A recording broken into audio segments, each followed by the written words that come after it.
வணக்கம். இது news first prime time sunrise.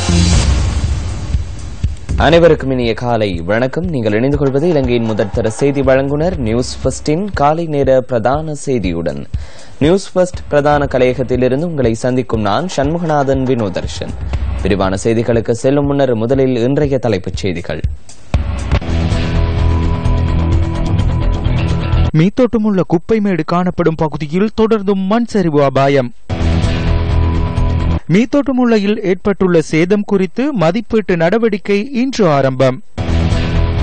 துருக்கி ஜனாதிபதியின் அதிகாரத்தை வலுப்படுத்துவதற்கான மக்கள் ஆணை கிடைக்கப்பெற்றுள்ளது. மீத்தோட்டமுள்ள குப்பைமேடு சரிந்து விழுந்தமையால் ஏற்பட்டுள்ள சேதம் குறித்து இன்று மதிப்பீட்டு நடவடிக்கைகள் ஆரம்பிக்கப்பட உள்ளன. 5 தினங்களுக்குள் மதிப்பீட்டு நடவடிக்கைகளை நிறைவு செய்ய எதிர்பார்த்திருப்பதாக கொழும்பு மாவட்ட செயலாளர் சுனில் கண்ணங்கர தெரிவித்துள்ளார். ஜனாதிபதி மற்றும் பிரதமரின் ஆலோசனைக்கமைய இந்த செயற்பாடுகள் முன்னெடுக்கப்படுவதாகவும் அவர் கூறியுள்ளார். மேலும் பாதிக்கப்பட்டவர்களுக்கு பாதுகாப்பான இடங்களை வழங்குவது குறித்தும் கலந்துரையாடல்கள் முன்னெடுக்கப்பட்டுள்ளதாக கொழும்பு மாவட்ட செயலாளர் குறிப்பிட்டுள்ளார். இதனைத் தொடர்ந்து பாதிக்கப்பட்ட மக்களுக்கான நட்டு அட்டை பெற்றுக் கொடுப்பதற்கான நடவடிக்கைகளும் முன்னெடுக்கப்படும் என அவர் கூறியுள்ளார்.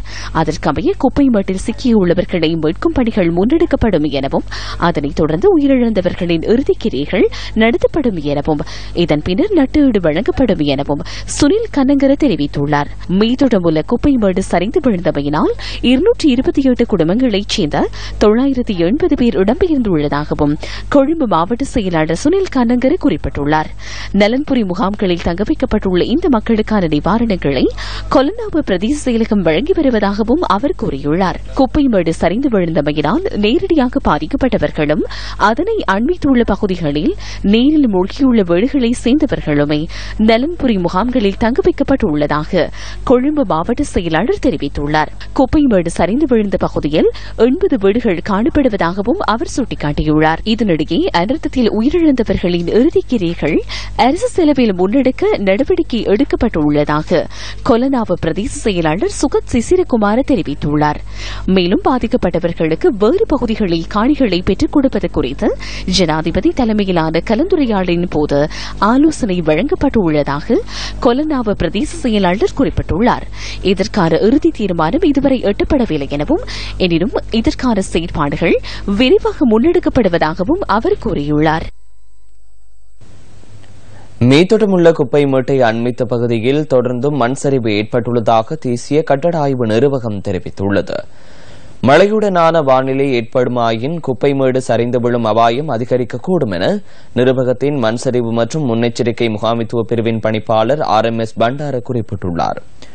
குப்பைமேட்டில் நீரோட்டத்திற்கு ஏற்பட்டுள்ள இடையூறு காரணமாகவே இந்த அனர்த்தம் ஏற்பட்டுள்ளதாகவும் அவர் கூறியுள்ளார். எனவே இந்த நிலைமையை தடுப்பதற்கு இவ்வாறான நடவடிக்கைகளை முன்னெடுக்க வேண்டும் என்பது குறித்து தற்போது ஆராய்வதாக RMS பண்டார தெரிவித்துள்ளார். மீத்தோட்டமுள்ள குப்பைமேடு காணப்படும் பகுதி தீவிர அனர்த்த வலயமாக அறிவிக்கப்பட்டுள்ளதாகவும் அவர் குறிப்பிட்டுள்ளார். இந்த பகுதிகளில் காணப்படும் ஏனைய வீடுகளையும் தற்காலிகமாக அகற்றுவதற்கு தீர்மானிக்கப்பட்டுள்ளதாகவும் தேசிய கட்டட ஆய்வு நிறுவனத்தின் மண் சரிவு மற்றும் முன்னெச்சரிக்கை முகாமைத்துவ பிரிவின் பணிப்பாளர் RMS பண்டார சுட்டிக்காட்டியுள்ளார். காய்ச்சல் பரவியதன் காரணமாக மூடப்பட்ட ருகுணு மற்றும் பேராதனை பல்கலைக்கழகங்களின் கல்வி நடவடிக்கைகளை மீள ஆரம்பிக்க தீர்மானிக்கப்பட்டுள்ளது. காய்ச்சல் பரவியதன் காரணமாக மூடப்பட்ட ருகுணு பல்கலைக்கழகத்தின் அனைத்து பீடங்களும் இன்று மீள திறக்கப்படும் என துணைவேந்தர் பேராசிரியர் காமினி சேனநாயக்க தெரிவித்துள்ளார். இதேவேளை மாணவர்கள் மத்தியில் பரவிய காய்ச்சல் காரணமாக தற்காலிகமாக மூடப்பட்ட பேராதனை பல்கலைக்கழகம் நாளை மீண்டும் திறக்கப்பட உள்ளதாக பல்கலைக்கழக நிர்வாகம் தெரிவித்துள்ளது. வைத்திய ஆலோசனையின் பிரகாரம் பல்கலைக்கழகத்தை மீள திறப்பதற்கு தீர்மானிக்கப்பட்டுள்ளதாக பேராதனை பல்கலைக்கழகத்தின் துணைவேந்தர் பேராசிரியர் உப்புல் திசாநாயக்க கூறியுள்ளார். சித்திரை புத்தாண்டை முன்னிட்டு தலைநகரிலிருந்து சொந்த இடங்களுக்கு சென்ற மக்களின் நலன் கருதி இன்றும் விசேட போக்குவரத்து சேவைகள் முன்னெடுக்கப்படுகின்றன. தேவைகளுக்கு ஏற்ப பஸ்களை சேவையில் ஈடுபடுத்துமாறு ஆலோசனை வழங்கியுள்ளதாக இலங்கை போக்குவரத்து சபையின் நடவடிக்கை பிரிவு தலைமை அத்தியட்சகர் PHRD சந்திரசிறி குறிப்பிட்டுள்ளார்.